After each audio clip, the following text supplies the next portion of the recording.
Meg, my mom said she wants to talk to you about the inheritance. Make sure to give her a call, Mike told me while I was still grappling with the loss of my father, who had just passed away a few days ago. Why would your mother be involved in my father's inheritance? I asked, confused.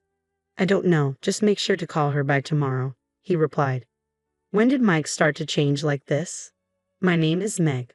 I'm 48 years old and currently working at a local company. I had once quit my job to focus on parenting, but after our son Jack grew a bit older, I returned to work.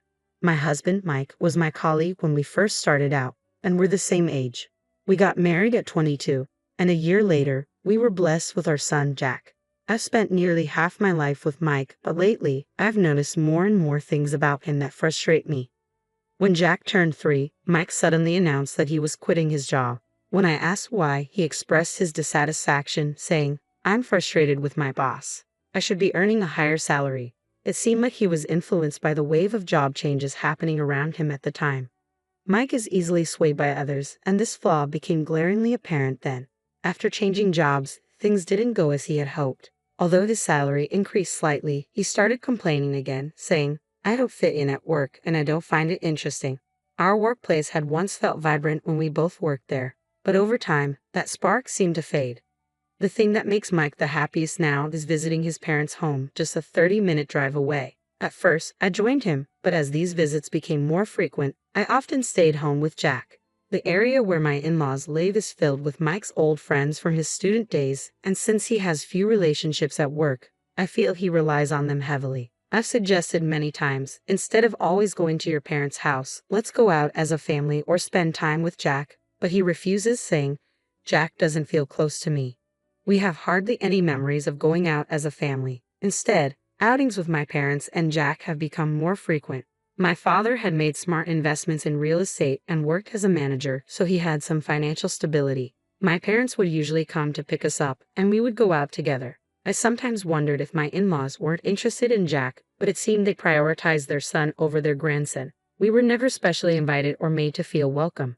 This lifestyle continued until Jack entered middle school. As he grew older, our outings with my parents naturally decreased, but it seemed to sadden my father the most. My father even bought a new high-rise apartment in our area, hoping to keep those family moments alive. When I asked my father why he chose that apartment, he happily replied, "From there, you can see the fireworks." He remembered how much Jack had enjoyed the fireworks festival before and thought that having a view of the fireworks would make Jack happy to visit. By the time my parents moved into the high-rise apartment, Jack was already in high school. When he heard about my father's plan, Jack was thrilled and eagerly visited to watch the fireworks. From then on, it became a cherished tradition to gather there every year on the day of the fireworks festival. My father would often say, "My dream is to enjoy the fireworks while drinking with Jack in the future," and my mother would smile, saying, "That's really sweet." Unfortunately, my mother, who had been in poor health for some time, passed away not long after. Even though we were somewhat prepared, the loss was still incredibly hard to bear. Despite this, we continued our visits to my father on the day of the fireworks festival. When Jack turned 21, we shared our first drink together during the festival, and my father was overjoyed. That was the only time Mike joined us for the fireworks, and the next time he saw my father was at my mother's funeral. Mike is still easily influenced by those around him. If he hears that someone has done a big cleaning, he immediately starts tidying up, or if he hears about a fun visit to a child-friendly spot, he suddenly wants to go, despite rarely showing interest in such activities before. I believe that, deep down, Mike is a good person, and I've lived with a certain sense of security, accepting this side of him. However, everything changed. When my father suddenly collapsed at work and passed away, his colleagues immediately called an ambulance, but he was gone by the time they reached the hospital. It was a heart attack. Had he collapsed at home, it might have taken days before anyone found him, so collapsing in public may have been a small mercy. Mike and Jack rushed over, but it was too late. Despite our deep sorrow, we somehow managed to hold the funeral. During the reception, someone approached me. "Meg, are you okay?" It was my mother-in-law, Jane. Although we weren't very close, her concern made my heart feel a bit lighter. But then my father-in-law, Kevin, said something that left me stunned. That high-rise condo is in an area slated for redevelopment soon, so its market value is still rising. "If you sell it now, you could get a considerable amount," he said. matter-of-factly. I stood there, speechless as Jane chimed in. You're the only one inheriting, aren't you, Meg? That's good for you. Now you won't have to worry about money for a while. I hadn't even begun to consider the inheritance yet, still overwhelmed by grief. It seemed they were trying to express concern, but their focus on the money felt deeply inappropriate. Struggling to contain my anger, I replied, I'll think about that more carefully later, and asked my in-laws to leave. Later, Mike asked, is that apartment really worth so much? My father had mentioned redevelopment plans before, explaining that a large commercial facility was set to be built, along with new apartments. But I was disheartened that Mike would bring this up just days after my father's funeral. Then, a few days later, Mike said, Meg, my mom wants to talk to you about inheritance matters, so give her a call. I couldn't help but ask, why would your mother be involved in my father's inheritance? I felt irritated, wondering if our previous conversation hadn't been clear enough. Mike's words only added to my annoyance. I don't know, just make sure to call her by tomorrow, he had said. The next day, I couldn't bring myself to call Jane, but she contacted me first, out of the blue. So you're selling that property, right? Should I talk to a real estate agent I know? She asked, even though I hadn't mentioned anything about selling it. Acting quickly is best. If you need anything, I'm always here to help, she added before abruptly hanging up. When I told Mike about the call after he came home, he asked, what do you want to do? Are you not going to live in that apartment? I replied, the distance from the station is a problem. Selling might be the best option. Despite my clear decision, Jane kept asking, haven't you sold it yet? Should I introduce you to a real estate agent? I firmly told her, I have a friend who's in real estate, so it's okay. Don't worry, this is something I should decide, so please don't interfere. But Jane insisted, what are you talking about? We're family, let's help each other, and started calling me frequently, even though we had barely been in touch before. Thinking that deciding to sell would finally quiet Jane, I reached out to a real estate company run by a friend to discuss the sale.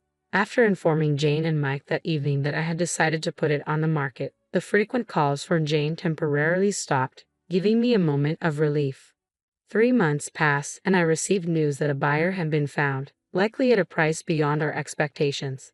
That night, when Mike came home, he suddenly asked, so how much did it sell for? I tried to hide my surprise. I lied, it's not confirmed yet. It hasn't sold at all. An uneasy silence filled the room. The next day, while I was enjoying a leisurely holiday, the intercom suddenly rang. When I checked, I saw my in-laws standing there. I asked Mike, your parents are here? Did something happen? He let them into the house, and Jane handed me a stack of documents. As I glanced through them, I realized they were divorce papers. Confusion washed over me as Jane began to speak. Meg, how long do you plan to rely on Mike? The reason he frequently returns to his parents' house is because he's exhausted from living with you. Can't you see it's time for a divorce? I was stunned into silence. Still in shock, I turned to Mike. What is this about, Mike? Do you feel the same way? He simply nodded. This was the first I had heard of this, and I couldn't accept it. Mike continued, after the divorce, if we split the assets, we should both be able to live on our own for a while. My in-laws seemed to agree, adding, the property has been sold. We heard from an acquaintance in real estate that with that amount, you won't have to worry about living expenses for a while, even after the divorce. I was dumbfounded. What on earth was going on? This was completely unbelievable. Amidst the chaos, Mike began to fill out the divorce papers, showing a clear intent to proceed. It seemed as if my in-laws had influenced his decision, seeing the sale of the property as an opportunity for financial gain. The thought that Mike might also be looking forward to the asset division was painful. I had to remind myself that inherited property is not subject to division in a divorce. I quickly grabbed the divorce papers and filled out the necessary information. I'll file these, I told Mike. He replied that it would save him the trouble. Also, I'm moving out, so you can stay here, he added. He left a note saying he'd come back later for his larger belongings, took his suitcase, and left with my in-laws. With his departure, there was nothing more to say. When I reported the situation to my son Jack over the phone, he was even more outraged than I was. After some deep thought, he suggested, can you hold off on the divorce for a bit? Although he didn't explain his reasons, it seemed like he was planning something, so I agreed to wait for further details. A week later, Jack came home and began explaining with a set of photos. This is what they were planning, he said, showing me images of my in-laws' house. The house, now unrecognizable, looked completely new and modern. I was taken aback. According to Jack, these photos were taken by a friend of his from university who lived nearby. This friend had overheard my in-laws bragging about their new house and had taken these photos as a result of a bit of sleuthing. Jack then showed me more pictures, including ones of Mike with an unfamiliar woman. Apparently, Jack's friend had followed Mike and managed to capture these incriminating photos. The images showed them on dates and entering my in-laws' house together. I was stunned. Mike was having an affair, and his frequent visits to his parents' house were actually rendezvous with this woman. My in-laws had clearly noticed this relationship. Jack added, my friend overheard that this woman and Dad might be getting married soon. That's why they built the new house. I was stunned by Jack's friend's initiative. With such evidence, pursuing a divorce and a claim for damages was definitely on the table. I decided not to give Mike any of the proceeds from the sale of the Tower mansion and set out to find a lawyer. The following weekend, I received a call from Mike. What do you mean you haven't filed the divorce papers yet? His irritation was palpable. I've been busy and just haven't had the chance to get there, I replied. How did you find out? Are you trying to remarry someone? His anger flared. What are you talking about? Hurry up and file the divorce papers, or I'll proceed with a lawyer myself. It seemed my question had hit a nerve. Don't worry, I said calmly. I've already hired a lawyer. His tone shifted abruptly. A lawyer? For what? Yes, I confirmed. Actually, I'm considering filing for damages. His panic was evident. Damages for what? He stammered. For the affair, I said. Were you cheating every time you went back to your parents? How long has this been going on?